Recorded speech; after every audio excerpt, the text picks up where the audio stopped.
Welcome बच्चों। तो कैसे आप सभी बच्चे, आशा करता हूँ कि आप सब बच्चे अच्छे होंगे। बच्चों आज की क्लास में आप सभी का स्वागत है। आशा करता हूँ कि आपने पीछे की सभी क्लास को देख लिया होगा। और आज हम समास के वेद पढ़ेंगे कि इसके समास के कितने वेद होते हैं। बच्चों मैंने पिछली क्लास में बता दिया था कि समास के मुख्यतः 4 वेद होते हैं। कौन कौन से, चलिए मैं आपको दोबारा से बता देता हूँ ताकि आपको रिवाइज हो जाए। समास के कितने वेद होते हैं बच्चों? समास के मुख्यतः 4 वेद होते हैं जो बच्चों मैन होते हैं। समास के कितने होते हैं? 4। पहला क्या होता है बच्चों? अवयवी भाव समास। अवयवी भाव समास। दूसरा क्या होता है बच्चों? तत्पुरुष समास। और तीसरा क्या होता है बच्चों? द्वंद्व समास। और चौथा क्या होता है बच्चों? बहुव्रीहि समास। इतना आ गया बच्चों समझ में? कितने होते थे बच्चों? 4। और आगे 2 थे बताए थे हमने बच्चों इसके उपवेद तत्पुरुष समास के। वो कौन कौन से थे बच्चों? एक तो था कर्मधारय समास और एक था बच्चों द्विगु समास। बताया था बच्चों आपने, आपको डिटेल से एक बार आपको बच्चों रिवाइज करवा दिया। तो आइए हम आज इनके बारे में बच्चों फुल डिटेल से पढ़ेंगे कि एक एक करके पढ़ेंगे कि होते क्या हैं। तो चलिए बच्चों आज की क्लास को हम शुरू करते हैं। बच्चों पहला समास है हमारा अवयवी भाव समास। अवयवी भाव समास बच्चों वो होता है जिसमें इसके बच्चों देखिए शब्द देखने मात्र से ही पता चल रहा है कि इसमें पहला पद क्या होगा? अव्यय होगा। अवयवी मतलब जिसमें पहला पद अव्यय हो और वही बच्चों प्रधान हो, अव्यय हो या उपसर्ग हो। उपसर्ग मतलब बच्चों जो किसी शब्द के आगे लगकर उसके अर्थ में परिवर्तन कर देते हैं, जैसे आ, नि, प्रति, यथा, बर, अति, बे आदि। ये बच्चों उपसर्ग होते हैं जो किसी शब्द के आगे लगकर उसके अर्थ में परिवर्तन कर देते हैं। जैसे मैं आपको समझाता हूँ, जैसे कि उपसर्ग बच्चों मान लीजिए कोई उदाहरण ले लीजिए, इसी से ले लीजिए। जैसे अनाथ हो गया बच्चों ये, तो ये ए है ना जो बच्चों इसमें, ये ए क्या होगा? उपसर्ग हो गया। और ये समझाता हूँ आपको अर्थ कैसे चेंज करते हैं। जैसे नाथ, नाथ क्या होगा बच्चों? जिसका कोई स्वामी हो यानी जिसका कोई पालन करता हो। और अनाथ हो गया बच्चों जिसका कोई पालन करता न हो। उसी प्रकार जैसे बच्चों असत्य हो गया। असत्य मतलब सत्य तो क्या होगा बच्चों? सत्य तो हो गया सच। और असत्य क्या हो गया बच्चों? एकदम से इसने ए ने इसके आगे लगकर इसके अर्थ में परिवर्तन कर दिया और क्या हो गया बच्चों? झूठ हो गया। उसी प्रकार ये बच्चों उपसर्ग क्या कहलाते हैं? जो मतलब किसी शब्द के आगे जुड़े, जैसे नाथ के आगे ये ए जुड़ गया और असत्य के आगे ये ए जुड़ गया और इनके एकदम से अर्थ में परिवर्तन कर दिया, तो क्या होते हैं बच्चों? उपसर्ग। और इनके अपोजिट होते हैं बच्चों प्रत्यय। प्रत्यय मतलब जो पीछे जुड़कर अर्थ में परिवर्तन करते हैं, जैसे प्रत्यय। प्रत्यय क्या गया बच्चों? जो किसी शब्द के पीछे जुड़कर उसके अर्थ में परिवर्तन करते हैं। आपको याद करने की ट्रिक मैं बता देता हूँ, पैसे प्रत्यय और पैसे पीछे। और उपसर्ग बच्चों आपको याद रखना पड़ेगा कि आगे जुड़ते हैं। तो आइए हम इनके उदाहरण देख लेते हैं बच्चों। जैसे उपसर्ग अवयवी भाव समास आ गया बच्चों, इसके हम डेफिनेशन समझा देते हैं आपको। जैसे जिस समास का प्रथम पद क्या हो बच्चों? अव्यय हो, उपसर्ग हो तथा प्रधान हो। मतलब अव्यय भी हो, उपसर्ग भी हो और उसमें और पद है ना जो बच्चों वो प्रधान भी हो। इसकी दूसरी डेफिनेशन में हम बच्चों इसको ऐसे भी कह सकते हैं, जिस समास का प्रथम पद प्रधान हो या जिन शब्दों में उपसर्ग का प्रयोग हो क्या कहलाते हैं? अवयवी भाव समास कहलाते हैं। मतलब कि बच्चों सीधा सा है कि जिस पद में अव्यय हो और या उपसर्ग हो और वही पद पहला पद किसका हो? प्रधान हो, तो क्या कहलाते हैं? अवयवी भाव समास। उपसर्ग जैसे बच्चों मैंने आपको बता दिया था ए, आ, नी, ऐसे ये हो गए बच्चों उपसर्ग। इनके उदाहरण देख लेते हैं बच्चों इसके अवयवी भाव समास के। अनाथ हो गया बच्चों। अनाथ क्या होता है बच्चों? जिसका कोई स्वामी ना हो। अनाथ मिसलो ए क्या होगा बच्चों? इसमें ये उपसर्ग हो गया। उसी प्रकार है असत्य। असत्य का विग्रह क्या होगा बच्चों? जैसे सत्य से परे, मतलब ये ए है ना, इसके बच्चों उपसर्ग है इसमें ये, और इसके एकदम से शब्द में के अर्थ में परिवर्तन कर दिया बच्चों इसने, तो ये ए क्या हो गया? उपसर्ग। और उपसर्ग के कारण क्या हो गया ये बच्चों? अवयवी भाव समास का उदाहरण हो गया। उसी प्रकार अशुभ हो गया बच्चों, इसमें भी ए उपसर्ग है। आ जन्म में क्या बच्चों? देखिए आ, तो आ क्या है ये? आ जन्म मतलब बच्चों जन्म बर, जन्म से। ये क्या हो गया बच्चों? ये उपसर्ग हो गया, तो उपसर्ग के कारण ये अवयवी भाव समास का उदाहरण हो गया। उसी प्रकार जैसे आजीवन, आजीवन का मतलब बच्चों विग्रह क्या होगा? जीवन भर, जीवन भर। और इसके आ लगा हुआ ना, तो बच्चों ये क्या हो गया? अवयवी भाव समास। निडर हो गया बच्चों। निडर मतलब जो डरे ना, डर का मतलब बच्चों जो डर जाए। और नी इसके आगे बच्चों ये क्या लगा दिया हमने? उपसर्ग लगा दिया, तो क्या हो गया बच्चों? ये अवयवी भाव समास का उदाहरण हो गया। उसी प्रकार निरोग हो गया बच्चों, रोग जिसको कोई बीमारी हो, बीमार को कहते हैं, और निरोग मतलब जो जिसको कोई बीमारी ना हो, तो क्या हो गया बच्चों, वो निरोग हो गया। ये नी क्या हो गया बच्चों, इसमें उपसर्ग हो गया। उसी प्रकार जैसे प्रतिपल, आपको मैं ऐसे समझाता हूँ, जैसे प्रतिपल, प्रतिपल का अगर हम विग्रह करेंगे तो क्या होगा बच्चों, ये पल पल या हर पल हो गया बच्चों, पल पल या हर पल मतलब कि हर एक पल।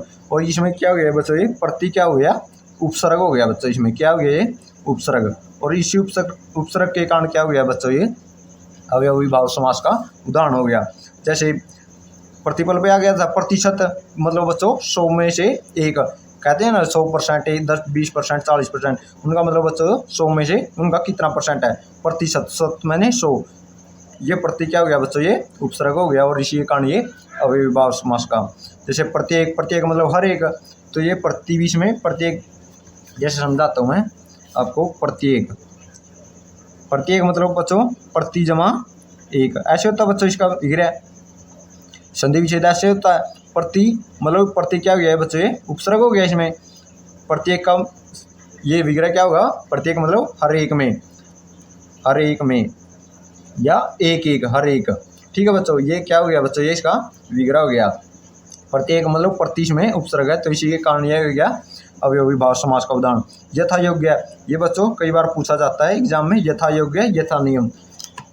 यथा ना जो बच्चों, ये यथा क्या है, उपसर्ग है इसमें बच्चों। यथा का मतलब क्या होता है, के अनुसार, यथा का मतलब होता है के अनुसार, और ये जिसके भी आगे लग जाता है उसके अर्थ बदल देता है। जैसे नियम क्या हो गया बच्चे, मतलब नियम या कोई रूल, तो यथा नियम यानी नियम के अनुसार, इसको हम कह सकते हैं कि नियम के अनुसार। जैसे यथा योग्य, यथा योग्य, यथा योग्य मतलब बच्चों योग्यता के अनुसार या योग्यता, योग्य के अनुसार, योग्यता के अनुसार, इसका क्या हो गया बच्चों, ये विग्रह हो गया। इतना हो गया बच्चों समझ में, ये इंपॉर्टेंट हो जाता है बच्चों, यथा योग्य या यथा नियम। वर्षक, शक से भरा हुआ मतलब बच्चों बेशरम होता है बच्चों, श्रम के बिना, श्रम तो क्या हो गया बच्चों, लाज हो गया, और बेशरम श्रम के बिना, बेवजह, वजह यानी कोई मतलब कारण हो गया बच्चों, और ये बेवजह मतलब बिना वजह के, ये बे है ना, तो बच्चों इसमें लिखा है देख मैंने, उपसर्ग होता है ये अगर इनमें उपसर्ग है तो ये क्या हो गया बच्चों, ये अवयवी भाव समास का उदाहरण हो गया। भर पेट या बच्चों पेट भर कर हो गया इसका विग्रह। अतिवृष्टि, अत्यधिक, अत्यधिक मतलब बच्चों बहुत अधिक, ये क्या हो गया बच्चों, ये इसमें अति है ना, इसमें भी अति, इसमें क्या हो गया बच्चों, ये उपसर्ग हो गया, और इसी के कारण ये अवयवी भाव समास का उदाहरण हो गया। इसके बच्चों आगे भी कुछ एक महत्वपूर्ण पॉइंट है इसका, पुनरावृत्ति, पुनरावृत्ति इसको देख लेते हैं। पुनरावृत्ति वाले शब्द भी अवयवी भाव समास के अंतर्गत आते हैं।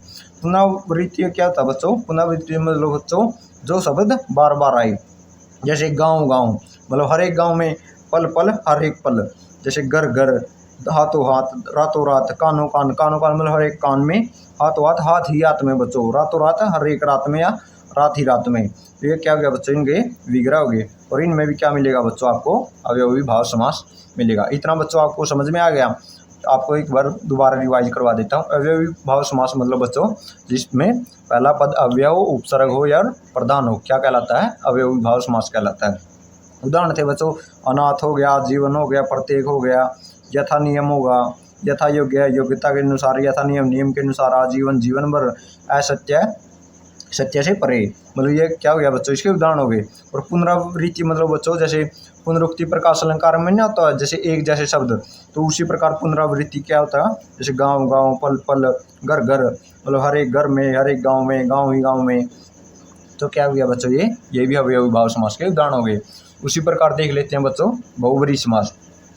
बहुब्रीहि समास बच्चों इससे अधिकतर प्रश्न पूछे जाते हैं एग्जाम में, और ये थोड़ा डाउटफुल भी रहता है क्योंकि इसमें कर्मधारय ये समास भी लग जाता है इसके उदाहरणों में, और ये बहुब्रीहि भी लग जाता है। आज हम इसको डिटेल से पढ़ेंगे। देखिए बच्चों इसके बहुब्रीहि में क्या होता है बच्चों, इसमें किसी भी शब्द में क्या होते हैं, दो पद होते हैं बच्चों, दो पद होते हैं, पूर्व पद और उत्तर पद। किसी में एक पूर्व पद प्रधान होता है, किसी में उत्तर पद, लेकिन इसमें बच्चों पता क्या होता है, इसमें कोई एक अन्य ही पद प्रधान होता है जो किसी अन्य की विशेषता बताए, मतलब विग्रह कुछ और निकल रहा है और लेकिन वो किसी और की विशेषता बता रहा है। इसमें अधिकतर बच्चों भगवान देवी देवताओं के उदाहरण मिलते हैं। जैसे इसके डेफिनेशन देख लेते हैं बच्चों, हम परिभाषा देख लेते हैं, आपको फिर से समझ में आएगा। जैसे जिस समास में पूर्व पद और उत्तर पद मिलकर किसी अन्य तीसरे पद की तरफ इशारा करें, मतलब कोई तीसरा पद ही प्रदान करें, तीसरे पद को प्रदान करें, बहुब्रीहि समास कहलाता है। इसका विग्रह करते समय जिसका, जिसकी, वाला या वाली शब्दों का प्रयोग होता है। इसका अगर बच्चों हम विग्रह करते हैं तो क्या होगा, उसमें विग्रह करते समय जिसका, जिसकी, जिसके, वाला, वाली ऐसे शब्दों का प्रयोग होता है। उदाहरण देख लेते हैं बच्चों इसके हम। जैसे त्रिनेत्र, त्रिनेत्र मतलब बच्चों तीन है नेत्र जिसके, इसका क्या हो गया बच्चों, ये विग्रह हो गया।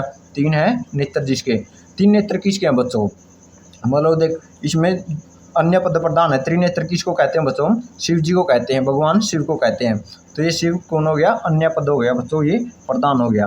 उसी प्रकार जैसे त्रिलोचन, लोचन में नहीं बच्चों आँख ही होता है, नेत्र ही होता है। तीन है लोचन जिसके, अर्थ क्या हो गया, ये शिव हो गया। उसी प्रकार जैसे पीताम्बर, पीताम्बर क्या हो गया, इसका विग्रह बच्चों पीले हैं वस्त्र जिसके, पीले वस्त्र किसके बच्चों, भगवान श्री कृष्ण के, मतलब ये भगवानों की तरफ ले जाता है अधिकतर बार तो क्या हो गया बच्चों, ये इसका विग्रह हो गया और ये बहुब्रीहि समास का उदाहरण हो गया। उसी प्रकार जैसे दशानन, दशानन क्या होता है बच्चों, 10 हैं आनंद जिसके, आनंद यानी बच्चों मतलब मुख, तो 10 मुख किसके थे बच्चों, रावण के थे।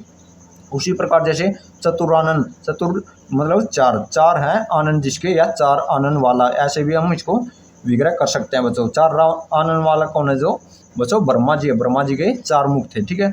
उसी प्रकार जैसे रत्न गर्भा, रत्न गर्भा क्या होता है, मतलब गर्भ में है रत्न जिसके, किसके गर्भ में रत्न बच्चों, समुद्र, ऐसे कहते हैं ना कि समुद्र में बहुत प्रकार के तत्व पाए जाते हैं, सोना चांदी जैसे।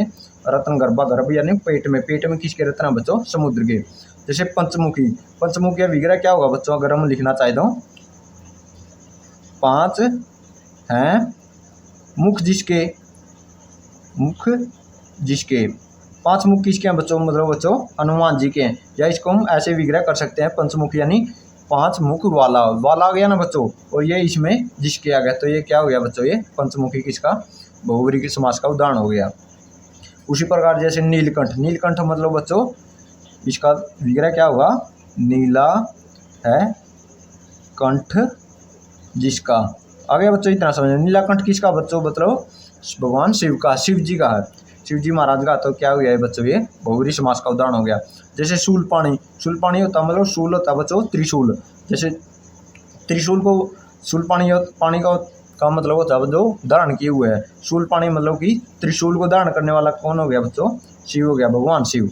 चक्रपाणी, चक्र को धारण किसने किया बच्चों, भगवान विष्णु ने किया है, आ गया बच्चों। तो भगवान विष्णु भी बहुब्रीहि समास के उदाहरण हो गए चक्रपाणी।